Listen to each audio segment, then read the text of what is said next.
مادربرد چیست؟ من حمید نیاز هستم و در این ویدیو میخوایم که 0 تا 100 مادربرد بفهمیم که چی وظیفه داره و چی هست. لطفاً تا آخر ویدیو با ما باشید. مادربرد یکی از مهمترین بخش کامپیوتر است که همه قطعات مثل سی پی یو، رم، کارت گرافیک، هارد روی از این نصب میشه و وظیفه اصلی مادربردی است که همه قطعات با هم وصل کنه و امکان ارتباط بین قطعات فراهم کنه.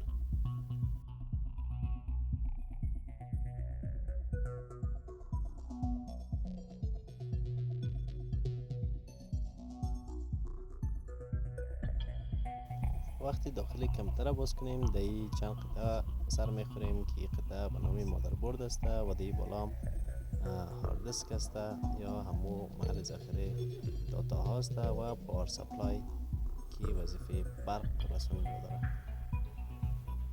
حالا میایم دانه به دانه امی اجزای مادربرد با هم بررسی میکنیم که چی است و چی به درد میخوره و چی کارا رو انجام میده. و در این قسمت یو اس بی پورت داریم. یکی از پرکاربردترین درگاه روی مادربرد است. این پورت ها برای وصل کردن وسایل بیرونی مثل ماوس، کیبورد، فلش، پرینتر و یا حتی برای وصل کردن موبایل از این استفاده میکنیم. حالا هم پورت لان داریم که همو درگاه شبکه است که در اینجا کیبل اینترنت وصل میشه و سرعتش از سرعت وای فای کده زیادتر و پایدارتر می باشه. و در این قسمت پورت وی جی ار داریم که مخصوص برای انتقال تصویر است، اما از این برای وصل کردن تصویر و پروژکتور استفاده میکنیم.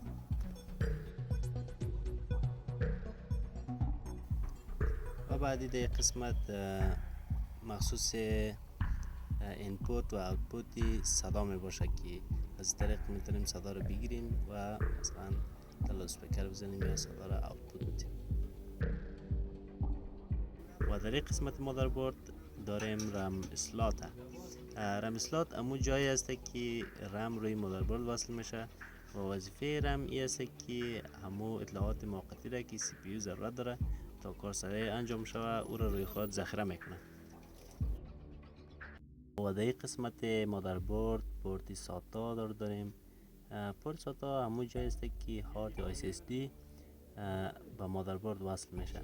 وقتی کامپیوتر رو روشن میکنیم اطلاعات از هارد از همین پورت ها وارد مادربرد میشه تا همون سی پی یو بتونه این اطلاعات بخونه.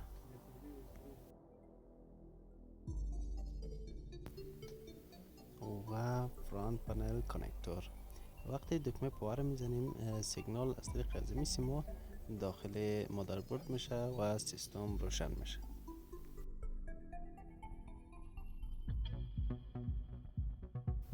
و حالا یکی از بخش های مهم و جالبی مادربرد.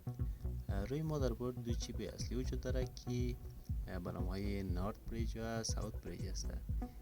این دو تا چیپ کمک میکنه که قطعات بتونه همراه یک خود گپ بزنه و داتا تبادله کنه. نورد بریج کارش است که بین سی پی یو، رم و کارت گرافیک ارتباط برقرار کنه. از خاطر که قطعات خیلی سریع کار میکنه نورد بریج هم باید سریع کار کنه و داتا ها را سریع تبادله کنه و هماهنگ کنه. و ساوت بریج ای بخش با قسمت های کنتر مثل هارد، یو اس بی، صدا، پورت های ورودی و خروجی کار میکنه. CMOS یک چیپ کوچک روی مادربرد است که تنظیمات سیستم و ساعت کامپیوتر را نگهداری میکنه حتی وقتی که سیستم خاموش باشه. و همچنان ما روی مادربرد تعداد زیاد از خزانه رو داریم. خزان یا کپاسیتور وظیفه اصلی از این است که جریان برق یک نواخت نگاه میکنه تا از سی پی یو یا رم که قطعات خیلی اساس است از اینا محافظت کنه.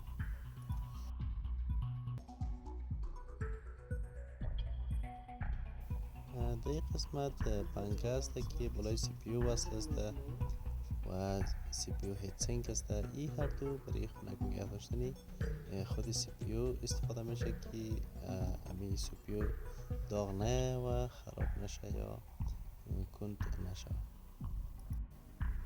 و حالا آمدیم روی اساسی ترین و مهمترین بخش یک کامپیوتر، یعنی CPU Central Processing Unit.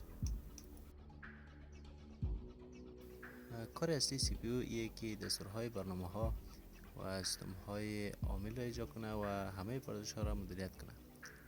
CPU اطلاعات را از حافظه میگیره، محاسبه و تصمیم گیری ها را انجام میده و بعد نتیجه را برمیگردونه. هرچی CPU سریع باشه، هسته های بیشتر داشته باشه، کامپیوتر میتونه کارهای بیشتر را همزمان انجام بده و سریع انجام بده. CPU ساکت این همون جایی است که پردازنده یا همون CPU روی مادربرد وصل میشه. CPU ساکت باعث میشه که CPU محکم و درست با مادربرد ارتباط داشته باشه. داده ها و برق ها سمت منتقل شود. هر مادربرد با نوع مخصوص CPU سازگار است، پس باید ساکتی مناسبی CPU را داشته باشه. تشکر از اینکه تا این قسمت از ویدیو را با ما همراه بودید. اگر این ویدیو براتون مفید بود لایک کنین و همچنین اگر سوالی داشتین یا نظریات و یا انتقاداتی داشتین میتونین از طریق کامنت با ما در اشتراک بگذارین. تشکر از توجهتان. وقت خوش. خداحافظ.